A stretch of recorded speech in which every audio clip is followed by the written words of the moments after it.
네, 성도 여러분, 한동안 평안하셨습니까? 네. 오늘 설교 말씀과 아주 조화 있는 그러한 찬양이었습니다. 좀 영상이 입술하고 목소리가 좀 안 맞아서 제가 눈을 감고 들으니까 아주 좋더라고요. 예. 십자가의 능력, 그것이 우리를 붙들고 살게 한다고 하는 그런 찬양이었습니다. 여러분 이미 광고에 들으셨지만 이제 부분적이나마 우리 교회가 다음 주면은 오픈을 하게 되어서 얼마나 가슴이 뛰고 감동적인지 모르겠습니다. 그동안 그렇게 성전에서 예배를 드리고 싶어 하셨던 분들이 많이 있었던 것으로 아는데 어서속히 이제 전체적인 예배 그 개방이 있게 되기를 간절히 소망하면서 여러분 함께 기도 많이 해주시고, 물론 코로나의 위험이 있습니다마는 그러나 하나님이 지켜주실 것이라고 하는 믿음도 우리에게 있지 않습니까? 하나님께서 이 성전은 밀폐된 공간이 아니고 성전은 하나님의 은혜의 날개 아래입니다. 그것을 믿으시고 성전으로 나오시게 되기를 바랍니다. 자, 오늘 저는 말씀의 제목을 십자가의 위치는 어디에 있는가라는 제목으로 말씀드리겠습니다. 오늘 본문의 말씀 요한복음 19장 17절로 18절입니다. 함께 낭독하겠습니다. 시작. 저희가 예수를 맡음에 예수께서 자기의 십자가를 지시고 해골 히브리 말로 골고다이라 하는 곳에 나오시니 저희가 거기서 예수를 십자가에 못 박을새 다른 두 사람도 그와 함께 좌우편에 못 박으니 예수는 가운데 있더라 그랬습니다. 20세기 영국의 위대한 작가요 사회개혁가인 이 허버트 조지 웰스라고 하는 작가가 있습니다. 이 사람은 주로 공상과학 소설을 쓴 사람인데, 그런데 그는 가끔 동화를 통해서 소녀들에게 교훈적인 그러한 단편 소설을 쓰기도 했습니다. 그의 그런 작품 가운데 인도의 민화를 이용해 가지고 단편 소설 무덤이라고 하는 소설을 쓴 적이 있는데요. 잠깐 그걸 좀 소개하고 싶습니다. 인도에 매우 아름다운 왕비가 살았는데요. 왕하고 결혼한 지 딱 1년 만에 병으로 죽게 되었다는 거죠. 왕은 너무너무 슬퍼서 이 왕비의 무덤을 잘 만들어 주기로 결심하고 큰 공사를 통해서 아주 좋은 곳에다가 왕비의 무덤을 만들었습니다. 그런데 왕이 무덤을 이렇게 가볼 때마다 무덤만 있는 게 너무 이렇게 허전해 보이는 거죠. 그래서 동쪽 편에다가 젊은 용사의 동상을 만들면서 자기의 그 모습을 떠올리도록 그렇게 동상을 만들어 놓았습니다. 얼마 후에는 이제 서쪽에다가는 왕가를 상징하는 호랑이 동상을 멋있게 만들었습니다. 그 세월이 좀 흘렀는데 무덤에 가보니까 아직도 쓸쓸해요. 그래서 이번에는 남쪽에다가 호화로운 별장을 주어주었습니다. 죽은 영혼이 거기 가서 쉬도록 해라고 아마 그런 마음이었겠죠. 근데 이제 한쪽이 남았습니다. 북쪽이 남았는데 이 북쪽에 아무래도 뭔가를 세워야 될 것 같습니다. 그래서 거기에는 권력을 상징하는 웅장한 성곽을 이렇게 둘러 놓았습니다. 정말 동서남북 모든 그 조형물들이 너무나도 완벽하고 아름다웠고 정말 보기에 좋았습니다. 그런데 어느 날 왕이 무덤에 딱 와봤더니 그 주위에 있는 그러한 것들에 비해서 무덤이 너무 초라해 보이고 이 주변에 있는 것들의 그 아름다운 조화미를 깨트리고 있다고 하는 사실을 알게 되었어요. 그리고서는 이 왕이 소리를 쳤습니다. 부하들에게, 얘들아, 저 가운데 있는 저 무덤을 치워버려라, 그랬다는 거죠. 여러분, 아무리 주위에 좋은 것들로 잘 구성을 해놨어도 사실 그것들이 왜 필요했습니까? 왕비의 그 무덤을 보호하고 거기에 조화를 일으키게 하기 위한 것 아니겠습니까? 그런데 왕이 그 중심에 있는 무덤을 치워버리게 했다고 하는 사실은 우리에게 무슨 교훈을 줍니까? 이 이야기는 처음에는 그렇게 사랑했고 중요시했던 것이 다른 것들, 즉 돈, 명예, 권력, 취미 등에 생기고 나니까 그 처음 것들의 그 중앙에서 가장 중요한 것을 없애버렸다고 하는 그러한 교훈을 우리에게 주고 있습니다. 여러분, 사실 중앙에는 가장 귀중한 것이 있어야 되겠죠. 그래서 사람들은 중앙을 좋아합니다. 중앙. 그래서 중앙이라는 이름을 많이 붙였어요. 예전에 우리 아버님께서 수의사였는데 가축병원 이름이 뭔지 아세요? 중앙가축병원이에요. 제가 미주 목회에 나와가지고 4교회를 옮겨가면서 섬겼는데요, 그 중에 3교회가 중앙교회입니다. 뉴저지 중앙교회, 나성 중앙교회, 올랜도 중앙교회. 제가 중앙교회만 3군데를 다녔습니다. 그만큼 중앙을 좋아하는 것 같아요. 중국 사람들은 자신들을 세계의 중심이다, 그래서 중국이라고 하는 이 중자는 가운데 중자를 탁 썼어요. 그래서 자기들이 세상의 중심이라는 거예요. 여러분, 올림픽에서 금메달을 따면은 시상식에 어디에 올라갑니까? 오른쪽, 왼쪽, 가운데. 가운데 올라갔죠. 가운데 딱 김연아가 올라가서 금메달을 받습니다. 아사다마는 일본인데 은메달, 아주 얼굴에 근심이 가득 차 있습니다. 가운데에 올라갑니다. 가운데. 중요한 거죠. 여러분, 단체 사진 찍을 때 중요 인사들은 어디에다가 둡니까? 가운데에 있습니다. 여기 지금 문재인 대통령과 김정은이가 같이 이렇게 가운데에 서 있습니다. 중요하다는 거죠. 여러분들의 생애 가운데 가장 정중앙에는 어떤 가치관을 가지고 그곳에다 놓고 사십니까? 건강? 여러분들의 생애 모든 것은 건강입니까? 여러분들의 삶의 가장 중심에 여러분들이 명예입니까? 명예를 가운데다 딱 놓고 있습니까? 아니면 여러분들 인생에 가장 중요하다고 생각하는 자녀가 내 삶의 중심에 있습니까? 아니면 모든 것 다 빼고 내 자신이 내 중심에 있습니까? 예수님은 지금 여러분의 인생의 가치관에 어디에 위치해 있습니까? 예수님께서 좀 더 구체적으로 예수님 중에도 예수님의 십자가는 과연 어디에 여러분들의 삶에 위치해 두고 계십니까?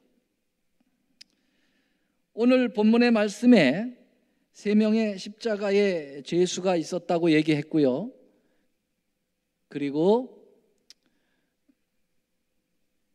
다른 2사람이 예수님의 좌우편에 못 박히고, 그 다음에 예수는 어디에 있었다고요? 가운데 있었다. 예수님의 십자가는 가운데 있었다라고 이야기하고 있습니다.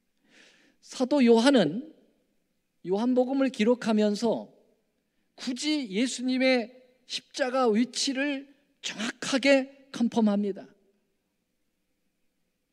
가운데 그분이 계셨다. 이 성경 말씀은 뭔가 시사하는 의미가 굉장히 큽니다. 예수님의 십자가가 가운데 있었더라. 여러분, 정 가운데 예수님의 십자가가 섰다는 것은 무엇을 말하려고 하는 것일까요? 그 세 명의 십자가 중에서 가장 중요한 진짜 십자가는 가운데에 있는 십자가라는 거죠. 여러분, 다른 양쪽에 좌우에 서 있는 그 십자가의 죄수는 자기들의 죄 때문에 거기에 못 박혀 있습니다. 그러나 이 가운데 있는 예수님의 이 십자가는 바로 당신의 죄 때문에 거기에 달려 있지 않았습니다. 그래서 독특한 거예요. 특별한 것입니다. 그 십자가는 바로 우리의 죄 때문에 거기에 서 계신 것이죠. 이스라엘 백성들이 애굽에서 나와 광야 40년 세월 동안에 계속되는 방랑자 생활을 했습니다. 40년 동안 광야를 돌면서 계속 돌아다녔죠. 하나님께서는 모세에게 성소를 지으라고 말씀하셨고요. 출애굽기 25장 8절에 보면 내가 너희 중에 거할 성소를 지어 그랬어요. 내가 너희 중에, 너희 한 복판에 내가 너희들에게 거하겠다 그랬어요. 그 성소를 지어라 그렇게 말씀하셨어요. 그래서 여러분, 이 방랑 생활을 할 때 항상 하나님의 이 거룩한 성소는 하나님이 가장 우리와 함께 하고 싶어하고 우리 가운데 존재하고 싶어 하시는 그 주님께서 이 성소를 12지파의 가장 가운데다가 이렇게 진을 치도록 돼 있어요. 그래서 그 가운데에 진이 쳐져 있고 동쪽에 세 지파, 서쪽에 세 지파, 남쪽에 세 지파, 북쪽에 세 지파 뺑뺑 돌아가면서 이 성소를 중심으로 하고 있습니다. 그리고 이 성소로 나가는 길은 아주 직선으로 갈 수 있도록 길을 뚫어놨습니다. 조금 더 거침이 없도록 말이죠.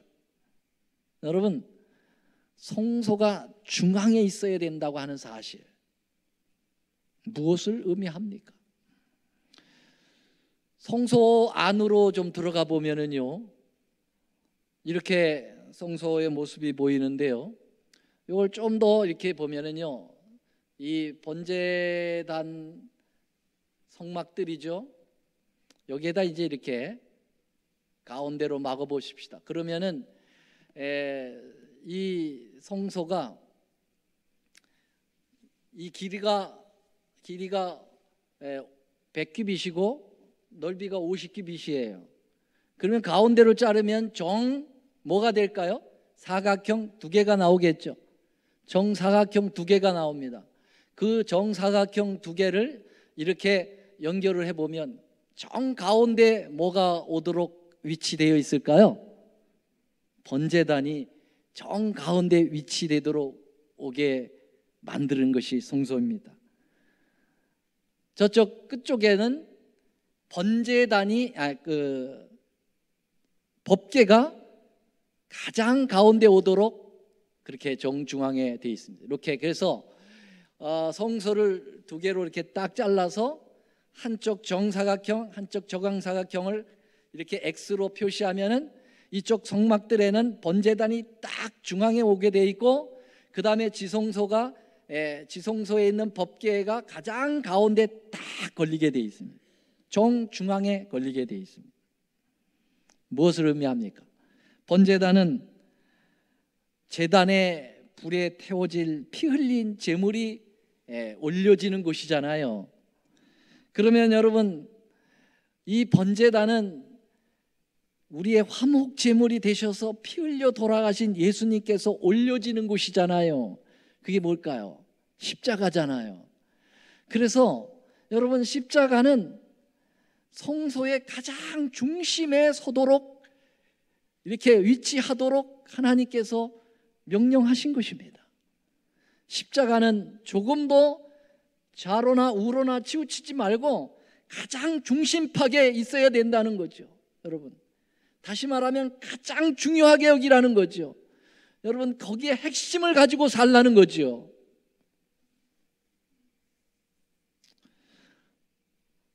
지성소 안으로 들어가 보면 법궤가 있죠.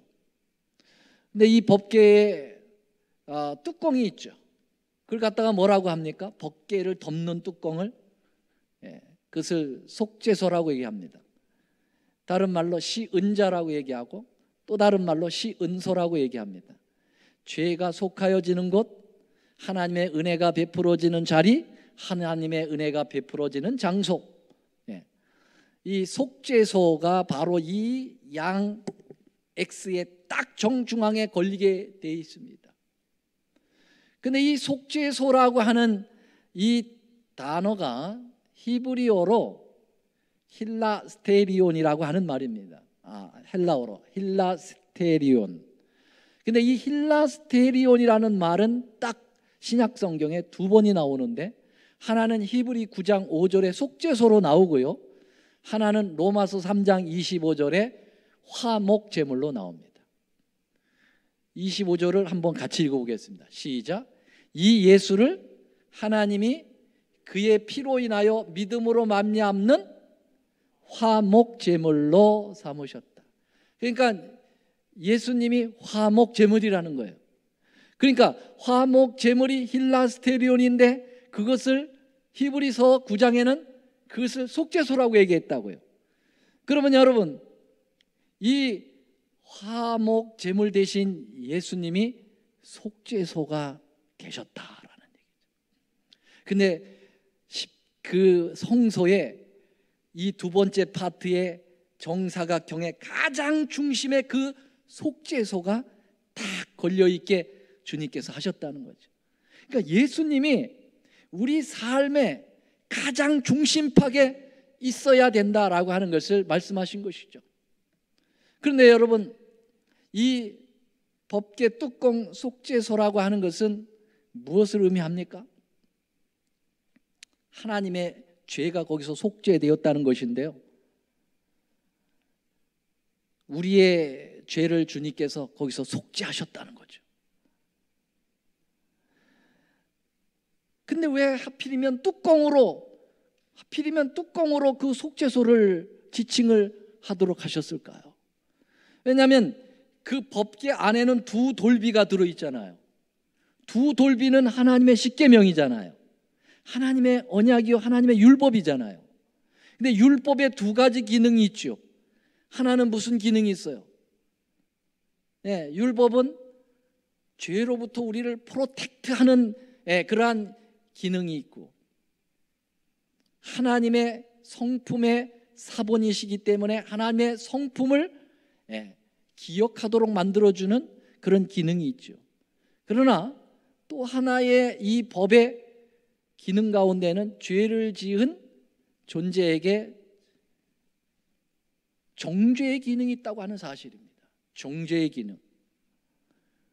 그래서 죄를 짓기 전에 율법은 우리를 보호하는 차원이지만 이미 죄를 딱 지면 법은 싹 얼굴을 바꿔서 우리를 정죄하기 시작을 하는 거죠. 죄의 싹은 사망이에요. 그래서 이 법이 계속해서 우리를 죽이려고 정죄해 오는 기능을 가지고 올라올 때, 그 죄의 싹인 사망의 법적인 요구를 우리 예수님께서 십자가에서 다 이루어주셨어요. 당신이 대신 죽어주셨어요. 그래서 죄의 싹은 사망이라고 하는 법적 요구를 다 당신의 십자가로 해결해 주시고 우리는 그 죄의 정죄에서 보호받도록 해주셨다는 거죠. 그래서 로마서 8장 1절에 보면은 예수 안에는 정죄함이 있다 없다? 있다 없다? 없어요. 사망의 법에서 무슨 법으로 옮겼습니까? 생명의 법으로 옮겼느니라. 여러분 사망에서 생명으로 옮겨갈 수 있었던 유일한 방법은, 유일한 사랑과 은혜는 예수님이 우리의 그 죄의 정죄로부터 대신 커버해 주는 거예요. 이 법이 계속해서 올라올 때 그것을 당신의 몸으로 커버했어요. 십자가의 몸으로. 그래서 팍 덮어버린 거죠. 그래서 뚜껑이에요, 뚜껑. 그래서 법궤 뚜껑으로 시은자를 표현한 것이 이것입니다. 예수님이 덮으신 거예요.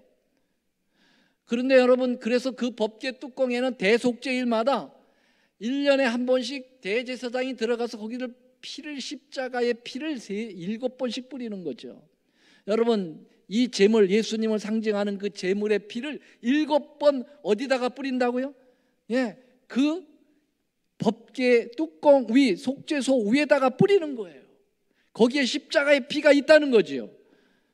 자, 그럼 여러분, 성소의 두 부분, 하나는 번제단 십자가의 피가 뿌려졌고, 또 하나는 여러분 지성소 법궤 뚜껑 씌운 자 위에 피가 뿌려졌고, 두 개 X를 치면 두 공간이 딱 정중앙에 와 있지 않습니까?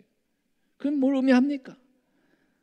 모든 일에 있어서 십자가는 우리의 가장 중심에 존재해야 된다고 하는 거예요. 그래야 우리가 살아요.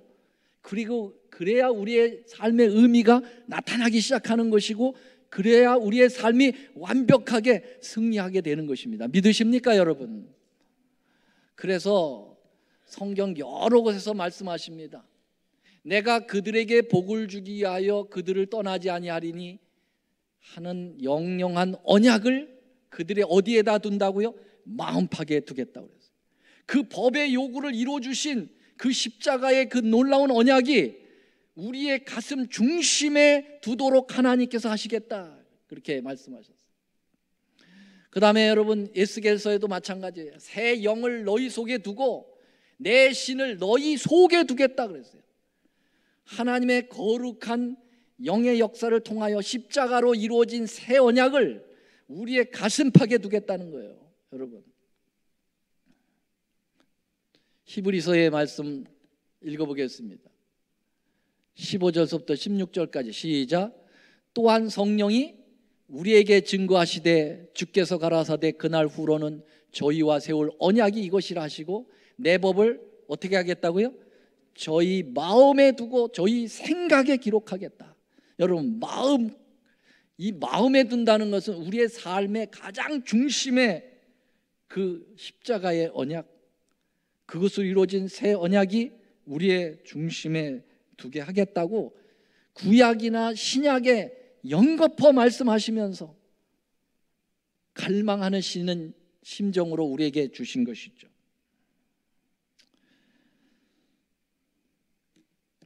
여러분, 우리의 신앙이 십자가의 중심으로 살아야 합니다. 죽어도 십자가에서 죽고 살아도 십자가에서 살아야 합니다. 이러한 신앙이 바로 우리의 믿음의 선배인 바울의 신앙이 바로 십자가 중심의 삶이었지 않습니까? 바울은 십자가를 떠나서는 내가 생각할 수도 없고 나의 삶의 의미도 없고 나의 존재도 없다고 그런 이야기합니다. 그래서 곳곳에 그는 십자가의 신앙 철학을 얘기합니다. 고린도전서 2장 2절입니다. 시작. 내가 너희 중에서 예수 그리스도와 그의 십자가에 못 박히신 것 외에는 아무것도 알지 않기로 작정하겠다. 십자가만이 나의 모든 가치관의 전부다. 내가 그동안 히브리인 중에 히브리인이요, 바리새파 중에 바리새인이요, 내가 열심, 자기의 정열, 그의 신학, 이 모든 것 그거 희열로 생각했는데 이제 다 배설물로 여기고 오직 나는 내 앞에 있는 표대를 향하여 달려간다. 그게 바로 십자가인데, 바로 십자가 외에는 내가 아무런 가치가 없다고 생각한다. 여러분, 바울은 그래서 자기를 아예 십자가에 죽였다고 얘기했습니다. 내가 그리스도와 함께 십자가에 못 박혔다 그랬어요. 나의 삶은 이제 내 개인 바울의 삶이 아니다 이거예요.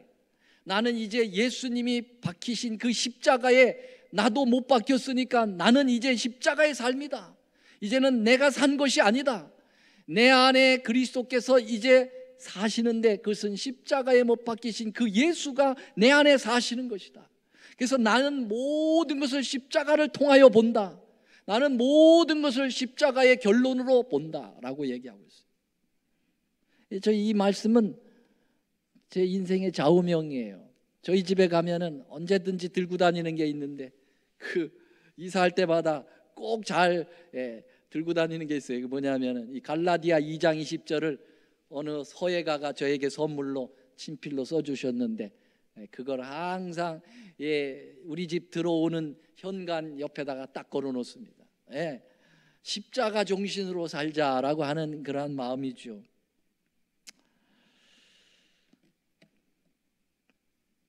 여러분, 십자가는 능력이 있습니다.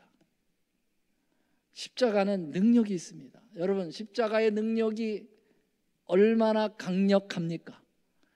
예수님이 십자가에 달리셔서 그 달리신 능력이 세계를 지배했습니다.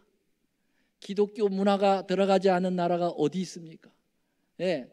여러분, 십자가가 이루어놓은 이 세상을 향한 그 능력은 지대합니다. 사도 바울이 이 십자가의 능력을 붙들고 살면서 그는 그 당대의 시대를 뒤집어 엎어 놓았습니다. 파워가 있는 것입니다. 대단한 능력이 있습니다. 여기 바울은 이렇게 고백합니다. 십자가의 도가 멸망하는 자들에게는 미련한 것처럼 보이지, 그러나 구원을 얻는 우리에게는 하나님의 파워라고 얘기했어요. 하나님의 능력이다. 여러분, 왜 우리의 삶이 왜 이렇게 약하고 초라할까요? 왜 이렇게 영적인 힘이 없는 걸까요?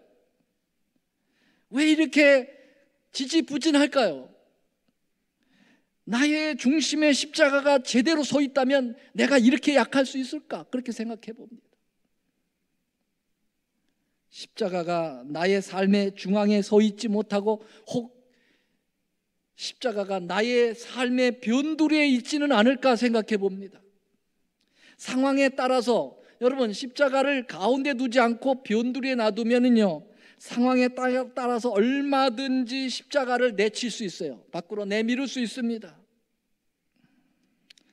십자가는 혹 나를 꾸며주는 그러한 여인들이 거는 귀에나 목에 거는 그러한 십자가의 장식화된 십자가는 아닐까? 내 십자가는 이러한 내 신앙을 하나 그럴싸하게 장식해주는 그런 장식품으로서의 십자가로 내가 예수님의 십자가를 변두리에 두는 것은 아닐까?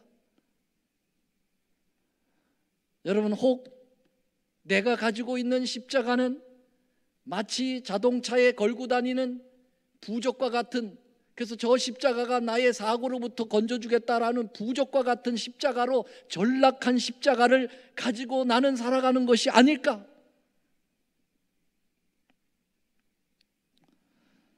십자가를 내 중심에 두지 못하면 십자가의 원형이 상실되어 오히려 십자가라는 그 형태가 여러분 우상 숭배가 되어버릴 수 있다는 사실을 기억해야 합니다. 과거 민수기 22장에 불뱀에 물렸죠. 이스라엘 백성들 원망하다가. 그래서 하나님께서 보호의 손길을 풀으니까 불뱀이 나와서 다 물었습니다. 다 죽어갑니다. 살려달라고 아우성입니다. 모세가 하나님께 구했더니 하나님께서 높은 장대에다가 노뱀, 구리 노뱀을 달아라. 그리고 쳐다보는 자는 살리라. 그렇게 말씀하셨습니다. 여러분, 우리가 이 사실은 너무나도 잘 아는 것입니다. 높은 장대에 달린 구리뱀은 누구를 상징합니까? 누구를 상징합니까? 예수님의 십자가에 달리신 예수님을 상징합니다. 그것을 표상합니다. 예수님께서 직접 말씀하시니까 하자가 없겠죠.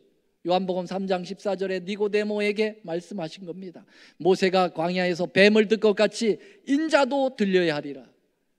그게 바로 나의 모습을 미리 얘기한 거야. 니고데모가 이 사실을, 이 말씀을 늘 그의 삶 속에서 간직하고 살다가 예수님께서 정말 어느 날 자기에게 말씀하신 그 말씀을 그대로 골고다 산상에서 실현하는 모습을 보았어요. 인자가 들리는 겁니다. 높이 십자가에 들리는 거죠. 니고데모가 거기에서 감격합니다. 확신을 갖습니다. 근데 여러분, 이스라엘 백성들이 그 이후에 이 십자가를 상징하는 그 구리뱀을, 거기에 의미를 계속 간직하고 그렇게 살았어야 되는데, 여러분, 의미가 다 상실되고 그 십자가, 이 희생의 십자가를 통하여 그들이 치유를 받고 죽음에서부터 면했다고 하는 그 놀라운 하나님의 그 역사를 그 중심에 두지 못하니까, 여러분, 그 십자가처럼 생각되어지는 그 구리뱀, 노뱀을 가지고 뭘 만들었을까요? 그거 버리지 않고 어떻게 했을까요? 계속 가지고 다녔어요. 계속 가지고 다니면서 그걸 쳐다보면서 저것이 우리를 구해줄 거다. 거기다 분향을 했다고 그랬어요. 그 십자가에다가 분향을 했다고 그랬어요. 우상 숭배의 단지가 된 거죠. 어떤 분이 저희 교회에 오셔서 그래요. 왜 이 교회는 십자가가 없습니까? 아무리 둘러봐도 십자가가 없습니다. 그래서 어떻게 하겠다는 얘기. 꼭 여기다 이렇게 달아놔야, 십자가를 달아놔야 됩니까? 십자가가 그런 의미예요? 그건 우상으로 이미 빠져든 정신 속에 그렇게 얘기를 하고 있어요. 여러분, 십자가가 어떤 형상화되는 것, 그것은 우상이에요. 중요한 것은 그 십자가의 정신이 우리의 삶을, 그 십자가의 그 놀라운 예수님의 구속의 원리가 우리의 삶의 원리로 작용해야 되는 것이죠. 맞습니까? 네.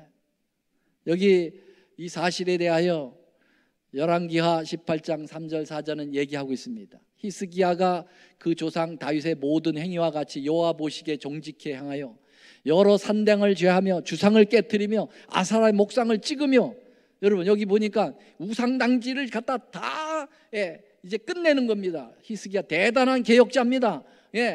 막 이상한 신들을 다 깨버려 버리는데 그 중에 뭐가 있었어요?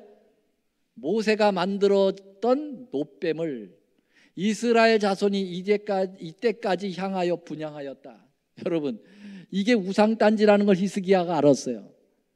그래가지고 어떻게 해요? 그것을 깨부셨다고 그랬어요. 그래서 그 이름을 느후스단이라고 이야기했습니다. 여러분, 우리가 십자가를 내 중심에 두지 않으면 십자가가 하나의 우상이 된다는 사실을 기억해야 합니다. 십자가는 여러분들의 가슴팍 가운데 존재해야 합니다.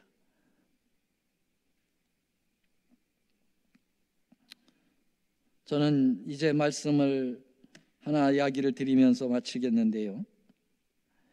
러시아의 자브리스키라고 하는 한 군인이 있었는데, 이 사람이 깡패 출신인데 예수님의 십자가를 경험하고 회심하여 그리스도인이 되었습니다.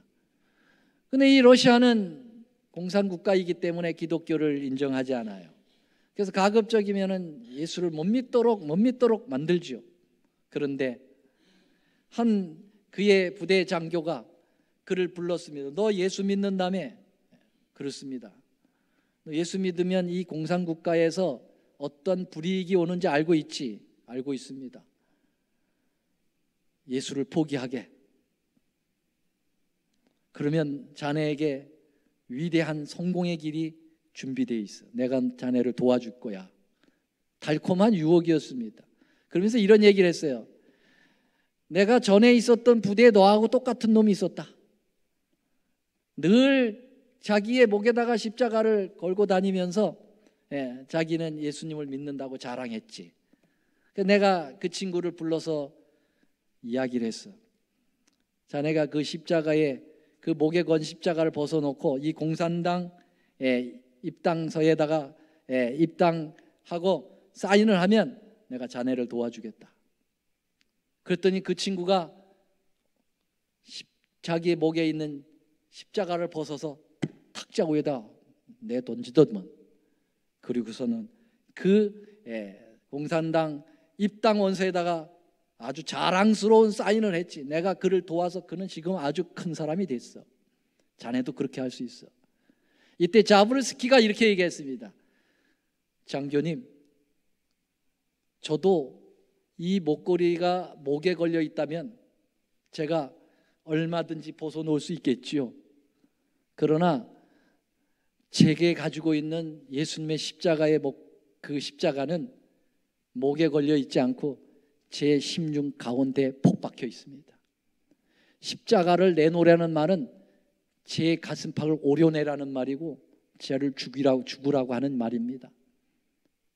저는 그렇게 할 수 없습니다. 십자가와 저는 하나입니다. 제 안에 있습니다. 이것을 어떻게 할 수가 없습니다. 사랑하신 여러분, 십자가와 여러분은 하나로 되어 있습니까? 언제든지 필요하면은 옆으로 놓고, 필요하지 않을 때 옆으로 놓고, 필요할 때 여러분 언제든지 가져오고 하는 그러한 위치에 있습니까? 자브리스키의 십자가가 여러분의 십자가가 되기를 간절히 바랍니다. 사도 바울의 십자가가 우리 모두의 십자가가 되기를 간절히 바랍니다. 떼놓을 수 없는 십자가, 나의 삶의 가장 중앙에 있는 십자가. 그래서 사도 요한이 예수님의 십자가는 가운데 있더라라고 하는 그 말씀이 우리의 삶에 이루어지게 되기를 간절히 바라면서 오늘 말씀을 줄이겠습니다. 하늘에 계시는 사랑의 아버지, 십자가는 지금 우리의 삶 속에 어디에 위치해 있는지 반성해 보도록 은혜 베풀어 주셔서 감사합니다. 주님 바라시기는 언제든지 십자가가 우리의 삶의 중심에 있게 하라고 말씀에 말씀하셨습니다. 아버지요, 십자가가 하나의 부적이나 하나의 장식품이 되지 않도록 도와주시옵소서. 우리의 삶을 지배하는 원동력이 되게 하여 주시고 우리를 구원으로 이끄는 능력의 하나님의 섭리가 되도록 도와주시옵소서. 이제는 우리 하나님의 크신 사랑과 예수님의 놀라우신 은혜와 성령님의 감화 교통하심이 십자가 중심으로 살고자 여기에 있는 하나님의 귀한 백성들 위에 이제로부터 영원히 함께 하옵시기를 우리 구주 예수님의 이름으로 간절히 축원하옵나이다. 아멘.